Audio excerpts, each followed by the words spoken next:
Think back, if you're old enough, to the launch of the PS2.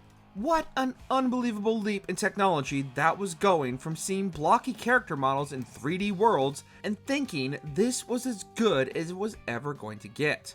But then, you see Solid Snake jump from the George Washington Bridge, and when he looks at you, he looks like Snake. The Solid Snake you always imagined playing Metal Gear Solid on the PS1. Or watching Marcus Phoenix take on hordes of the Locusts from the barely there safety of a chest-high wall. The amount of detail in Marcus, the Locust, and the environments blew our minds. And lastly, Aloy encountering a tall neck for the first time, and realizing you need to climb to the top of that thing. Now, show me the difference between God of War Ragnarok on PS4 and PS5. I dare you. And that's only the start of the problems with this generation. Welcome to MojoPlays, and today we'll be breaking down why the 9th generation of consoles is not only the weakest we've had in decades, but also the most underwhelming. Whatever speech you got rehearsed, get this over with. You don't get to rush this. Before we continue, be sure to subscribe to our channel and ring the bell to get notified about our latest videos. I've been gaming for pretty much as long as I could hold a controller, but my love for gaming really took off when I got my first PS1. I'd always had fun playing with my SNES, but this was something different. The graphics, the games, and especially the storytelling were so much more engaging and opened up entire new worlds for me to explore, and I couldn't get enough. This passion only grew with the release of the PS2, mostly because I had to start using my own money if I wanted a new game, and I was enamored with nearly every new game and experience that was released, willing to try almost anything the system had to offer. This was the true experimental age of gaming. Developers were allowed to try out their wildest ideas regardless if they ended up being a success or not. Not everything was a hit right away, but a lot of those games are still talked about even today, some over 2 decades after they were released.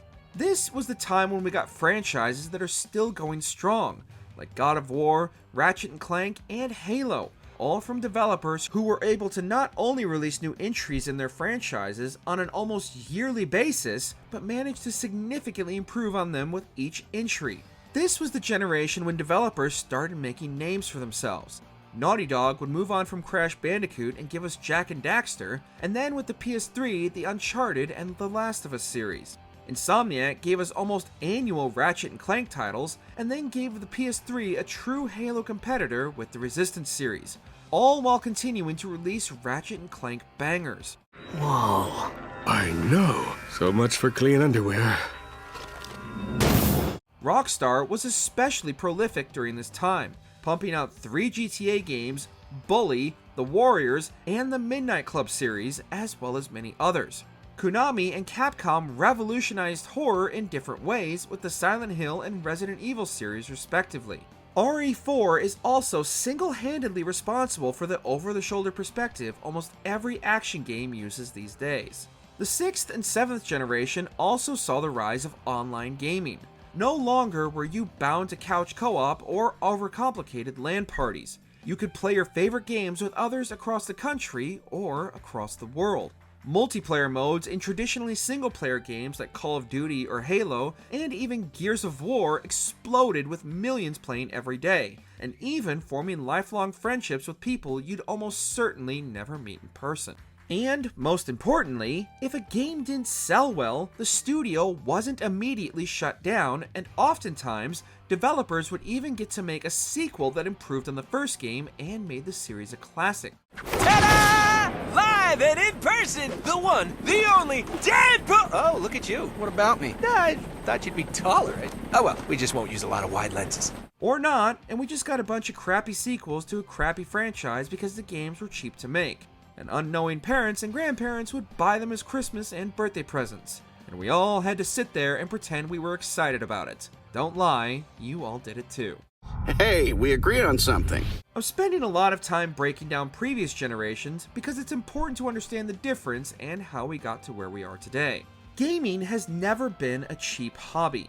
Back in the 90s, cartridges were expensive, like really expensive. Most new N64 games could cost up to $70 for first-party titles. The switch to disc brought most games down to a more moderately priced $40, with some games even being released as cheap as $10. Shout out to the Spec Ops series on PS1. This also meant we could get more games released more quickly, which is how we got multiple Spyro and Crash games in such quick succession. Gaming was evolving, and this was not only benefiting developers, but gamers as well. Who doesn't want more great games to play more often? This trend continued from the 90s into the mid-2000s, with no shortage of incredible and memorable games, oftentimes with multiple entries or sequels and some true gems that would become more appreciated over time. Honestly, the reason why some games were overlooked was because there was so much amazing stuff to play in any given year, it was hard to keep up. The industry was thriving and expanding, bringing in more and more players every year, and alongside the growing indie scene thanks to Xbox Live Arcade and eventually PSN, even smaller teams were able to make their dreams a reality and get their games into the hands of players everywhere. This fast healing stuff is gonna come in real handy. The PS4 and Xbox One got off to a slow start, especially the Xbox One, but eventually players had numerous titles that made the generation feel worthwhile, with the likes of The Witcher 3 Wild Hunt, Bloodborne, Ghost of Tsushima, Horizon Zero Dawn, Death Stranding, God of War 2018, Red Dead Redemption 2, and a handful of others, many of which were brand new IPs. But if you compare the output of memorable and genre-defining titles compared to the 7th generation, the list pales in comparison. Is that it? You asked for it. Oh, you gotta be kidding me. Once prolific developers were suddenly releasing fewer and fewer titles, with some either only releasing one or two during the entire generation, while others seemed complacent, continuing to port their greatest successes from the previous generation to everything imaginable. Yes, I'm talking directly to you, Bethesda. A mud crab scuttles towards First you. Roda! I didn't catch that. First Roda! I didn't quite catch that. First Roda! Your shout echoes all the way to Sovngarde. This was also where the cracks in the industry began to show. Gaming became more corporate mandated, with nearly every game coming with DLC, season passes, or tacked on multiplayer. Anything to keep gamers playing their game and only their game. Gaming wasn't for gamers anymore, it was for the shareholders. Budgets began to balloon to ludicrous figures, and a focus on live service and battle royale overtook the latter years of the generation and managed to oversaturate a budding genre before it even began. Do you see all that I have done? Skip ahead to 2020 and the imminent release of the PlayStation 5 and the Xbox Series X and S, the two most powerful versions of either company's consoles to date, right? Well, no, apparently not. The PS5 and the Xbox Series consoles already had an uphill battle, releasing in a year when the entire world was still recovering from a global shutdown, which resulted in chip shortages, making these brand new consoles in high demand and short supply. Naturally, this incentivized both Sony and Microsoft to walk back some of their next-gen exclusives in order to maintain as large a player base as possible. The PS5 did at least launch with a couple next-gen only titles such as the Demon's Souls remake and Astro's Playroom as a pack-in game, but after an abysmal showing for Microsoft's flagship series Halo, the company chose to delay the game by a year, leaving their shiny new box without a single first-party exclusive. This trend continued into the next year, with only a handful of games being truly next-gen exclusive, and everything else that was originally promised for this brand new hardware also releasing on the PS4 and Xbox One. Somehow, these games that were originally only possible on the strongest hardware on the market could also be scaled back and released on the previous underpowered consoles. And side-by-side comparisons of next-gen and previous-gen versions showed there was barely any noticeable difference between the two, with many titles that promised 4K 60 FPS failing to even marginally hit those benchmarks. No! No! You! I can't stand this! Who you are? Breathe. No! You don't get to tell me what to do. Both Sony and Microsoft released two versions of their consoles, with both cheaper versions being digital-only consoles. However, Microsoft, in an attempt to undercut Sony, made their Series S console not only cheaper, but also woefully underpowered compared to its big brother. This has severely handicapped not only Microsoft themselves, as none of their games feel truly next-gen because their scope needs to be scaled back in order to run on the Series S potato, but it has also crippled third-party developers as well. Many studios have gravitated more towards the PS5 for their big releases, rather than limit their scope to release on both the Series X and S, which is apparently a contractual obligation to release on Xbox consoles, inadvertently giving Sony a large amount of third-party exclusives. This is also where this generation has been struggling as well. Exclusives, and quite honestly, new releases in general. Whereas with previous generations, players are spoiled for choice come the big holiday release window, these days there's rarely anything to get hyped or excited about. So far this generation, only a couple of Sony's internal studios have released anything that could be considered a console seller. Insomniac is single-handedly keeping the PS5 alive, with the vast majority of Sony's first-party studios remaining radio silent almost 5 years into the generation. It's even worse for Microsoft. Despite too many acquisitions to count, the big green box has yet to produce anything that could be considered a must-play, with some of their biggest titles even now releasing on the PS5, seemingly to recoup some of their massive acquisition costs. At the time of writing, the PS5 barely has over a dozen next-gen PS5-only exclusives, and the Xbox Series consoles have even less. While Sony's Jim Ryan initially discussed the company believed in generations, that no longer appears to be the case. This is in addition to many of Sony's other exclusives amounting to nothing more than remastered or director's cuts of PS4 titles. If we compare where the 9th generation of consoles is to the 8th, the outlook in the industry becomes even more dire. While there were of course still some cross-gen games during the first year or two of the PS4 and Xbox One, those versions that released on the PS3 and Xbox 360 were almost entirely different games, with many features and even entire mechanics or levels having to be cut.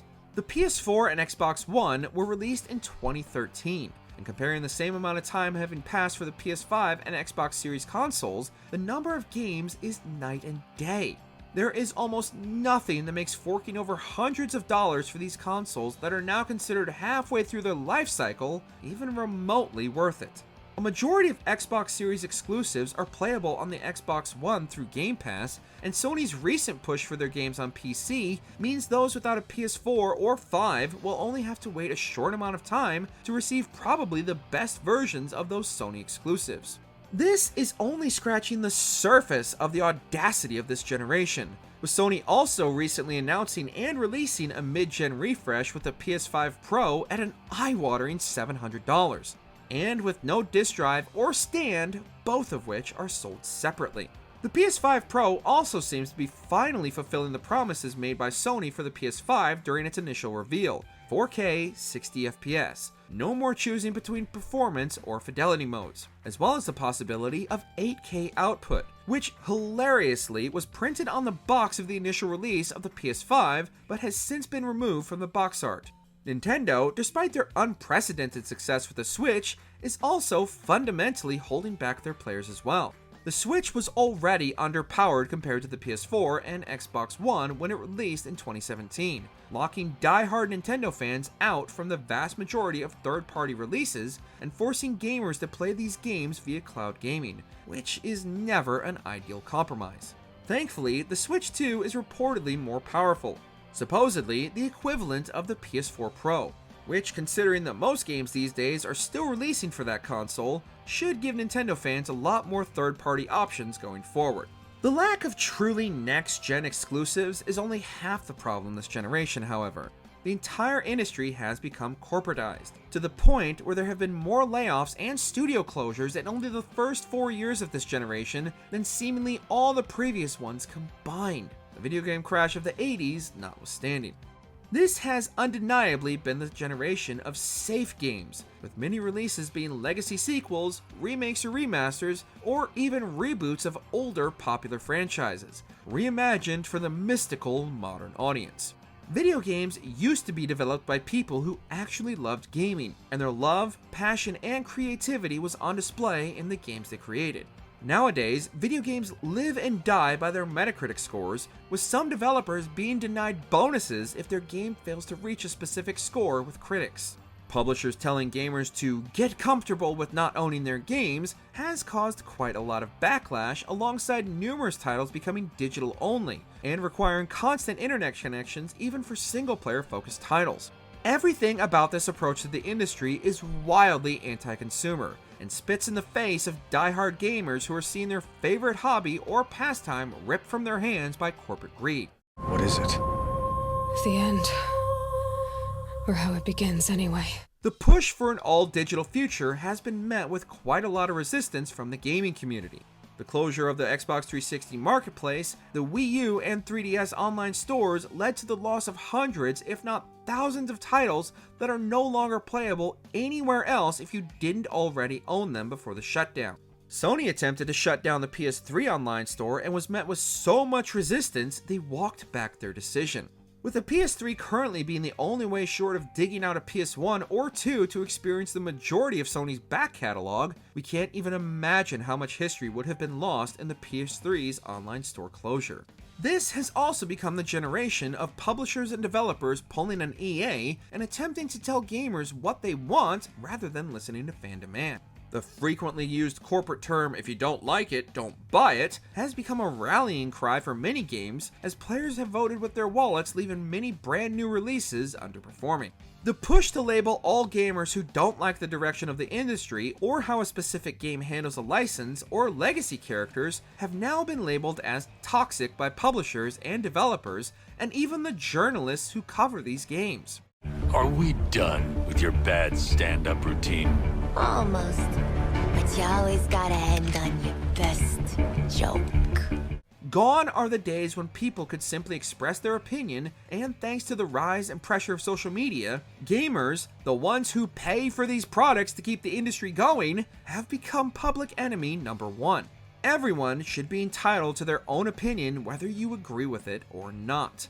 Do some on both sides of the argument take things too far? Absolutely, and none of that is ever okay or something that should be condoned in any capacity. But we have become so far removed from people simply having open discussions about their own takes on anything that what once was a community that brought people together has become so divisive it might never fully recover. Thanks, pal. So, what does all of this mean for the remainder of this generation? It's not in a great place, unfortunately. Much of the lack of new releases could easily be attributed to the ballooning budgets of many games and ludicrous development times. Some developers have even left big publishers because the new project the studio has begun production on could take upwards of 10 years to see a full release, leading to many big-name and once proficient developers only releasing one or two, if any, new games in each generation. Realistically, any new game that enters production today won't see market release until the PS6 or Xbox Next. Coupled with ridiculously bloated staff, massive overhead, and multiple studios working on a single title, there's almost no room for anything new to even get off the ground, let alone reach the conceptual stage. With numerous big budget releases not only failing to make a profit, but also leading to complete studio closures, while those who mandated the Doom project continue to fail upwards, the entire gaming industry could be on the verge of another crash similar to the one in the 80s with Atari. I'm not gonna do any of that. Maybe the mug thing. Deal. Once prominent developers are forced to churn out soulless cash grabs, or worse yet, live service games, for publishers only focused on an endless revenue stream to keep their investors happy. Activision is especially guilty of this, folding multiple studios into the Call of Duty machine who were instrumental during the Xbox 360 and PS3 era, giving players some of the best experiences of that generation. Even indie developers, once championed by gamers for their innovation, have devolved into almost nothing but Souls-likes, Metroidvanias, cozy games, or even live service titles. And while there's nothing inherently wrong if you're a fan of these genres, and there have been some absolute bangers, much of the innovation and experimentation seems to have left even the once up-and-coming indie scene. I understand at the end of the day, video games are a business, and they need to make money to continue making games. But when no one wants the product you're selling, then something is inherently wrong with the system. Rather than doubling down, the industry needs to rediscover what made gaming so lucrative in the first place. The feeling of discovery, innovation, experimentation, and a true love for the medium. The pursuit of the uncanny valley will never outlive a fun game with a creative art style and solid game mechanics. There's a reason the retro gaming scene has exploded in recent years, and it's due in large part to the nostalgia gamers have for the good old days when gaming was all about the fun of gaming itself. We absolutely love video games of all kinds and only want the chance to have even more to play. But if this generation is any indication, the best days may well and truly be behind us. Trust? Trust. Do you think there's still hope for this generation of gaming, or is it too far gone to be saved? Share your thoughts in the comments. Did you enjoy this video? Check out these other clips from MojoPlays, and be sure to subscribe and ring the bell to be notified about our latest videos.